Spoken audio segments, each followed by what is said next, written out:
This video will discuss the APA Ethics Code and how it applies to this class.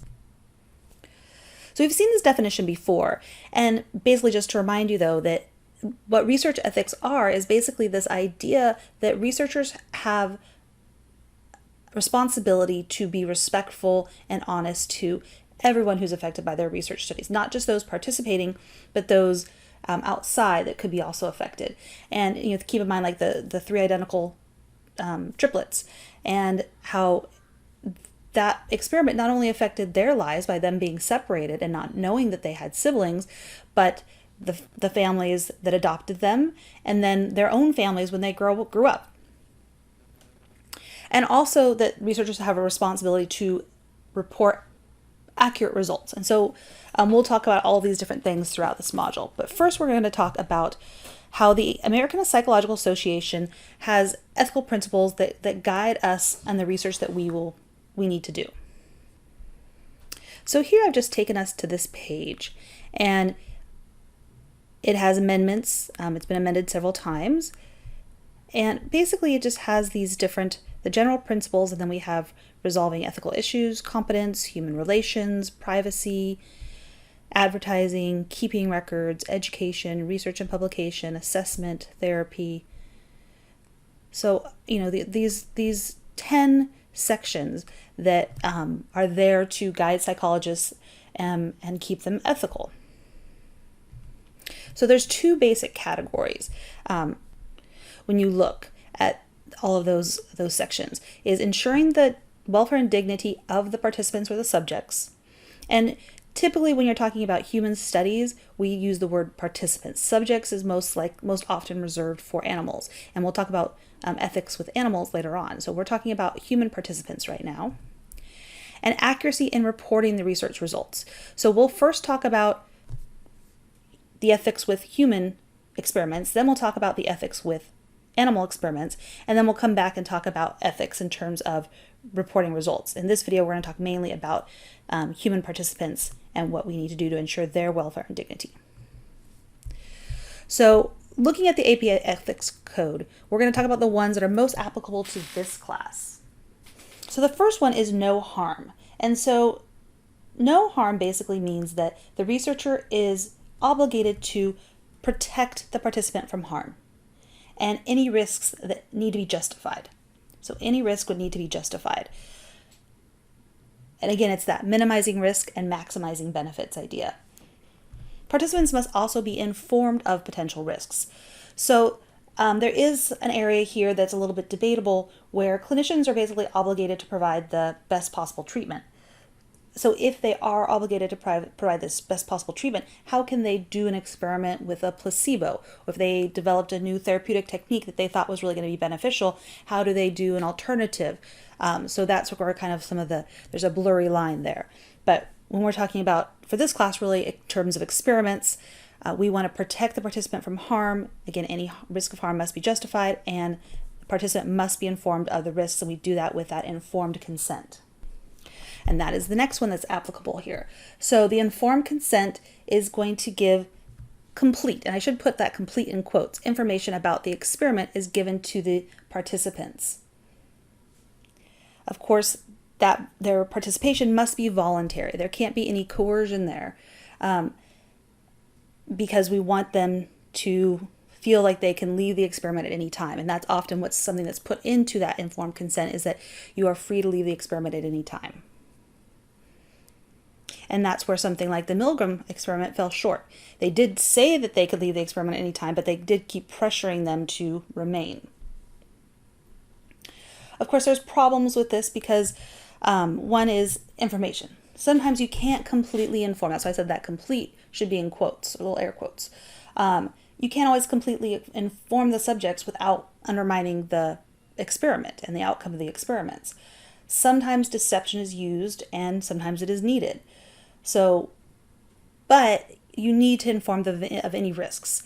I don't really foresee you all doing anything that would create any risks, and that's really kind of my job, is to make sure you don't do anything that's very risque in these experiments, because as when we get a little bit farther along in this module, you'll see we won't be having to have our experiments pass an IRB board. And we'll talk more about that later on. A second problem is understanding. So even though an experimenter tells the participant what the risks are, that doesn't mean that the participant actually understands that. Think about young children, people with special needs, some of those experiments we talked about, right? Being in a hospital for individuals with mental disabilities. They certainly couldn't consent because they wouldn't understand. Perhaps the parents didn't consent. Or in that Tuskegee experiment, those were poor, uneducated individuals that would not have understood even if they had been given the consent form, most likely. And the third is that voluntary participation is important. It's important that they don't feel coerced, but sometimes like we're going to offer extra credit, or sometimes people are paid. Is that really voluntary participation? So those are some potential problems that we face with informed consent. And this is from your textbook, and it's just kind of an overview of the components of informed consent. So you give an overview, the goals of the study. Of course, you don't want to give away too much information, why the study is being conducted. Then you give a description of procedures. And here again, not too many details, more like you'll be looking at a few images, listening to music, looking at a list of words, reading a passage. So kind of vague, but you tell them anything that may put them at risk, any risks or inconveniences, any benefits, something they might gain from it. Like we'll be getting extra credit if they complete the experiment in its entirety. Any charges in treatment or payments, we won't have to worry about that. And then confidentiality. You assure them that their information is confidential and will only be seen by people who need to for the purpose of the research. And so we'll go into more detail as we get closer to designing our experiments in the second half of the semester. So the third major issue that's applicable to this class is deception.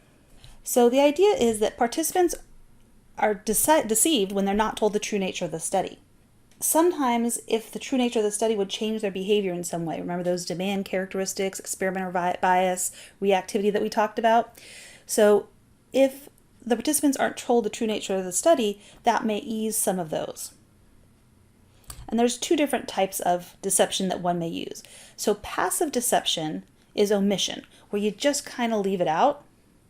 You just don't tell them something that's going to happen.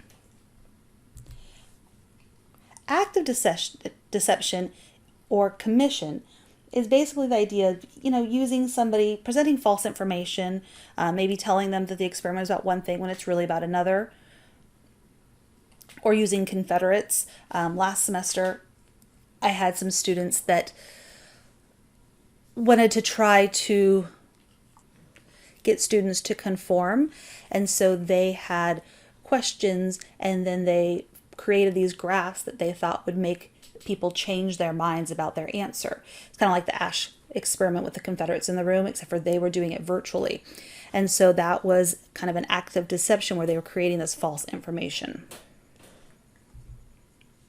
So Confederates would be, the use of Confederates would be an example of this act of deception. Now there's guidelines for when using deception is okay. So again, the benefit must outweigh the risk. It can't conceal factors that could cause physical harm or emotional distress, so that's important. You can't deceive just because something that you're going to do could hurt the individual.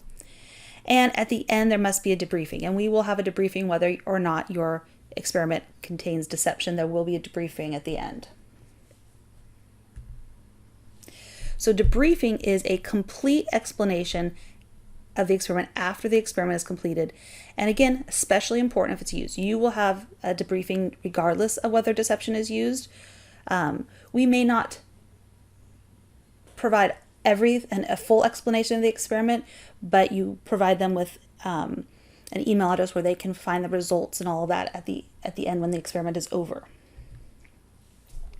Again, the idea is to minimize any negative effects.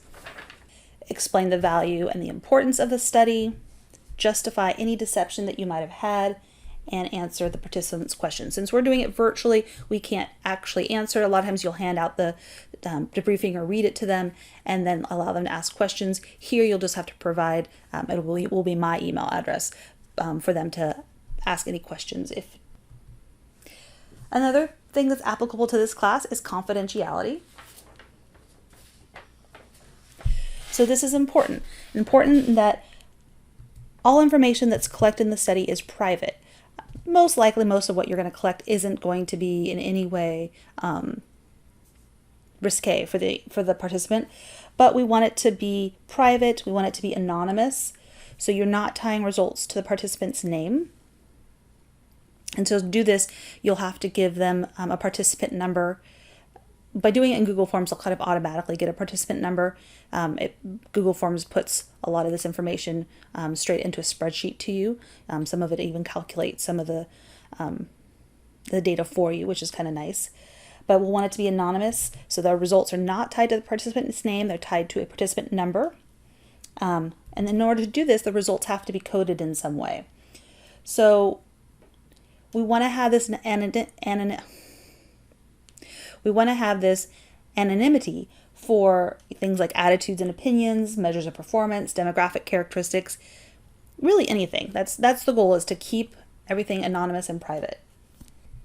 So now we'll talk about the IRB, so the Institutional Review Board. So again, this is for looking at experiments done on humans, and we at OCC actually have an IRB. However, because our experiments are within the guidelines of the class, I kind of act as the IRB board, and I make sure that everything we do is really, there's no risk involved. Everything has to be fairly basic, basically. But the goal of the IRB, they have 7 basic criteria. They want to minimize risk to participants. Hopefully you see this as a kind of a theme in this ethics, right? We want to have reasonable risk in relation to benefits, equitable selection so that anybody has an opportunity to participate as long as they fall within your population of interest. The informed consent, again, something we've mentioned before. Documentation of that informed consent.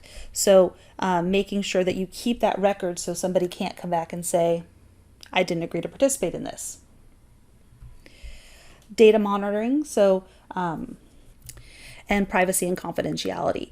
So these are kind of the things that the IRB looks at when they're looking at your research proposal. And this IRB board is going to be composed of both scientists and non-scientists. How they review is based on the Belmont report that we discussed. And any institution that has research going on is going to have this institutional review board.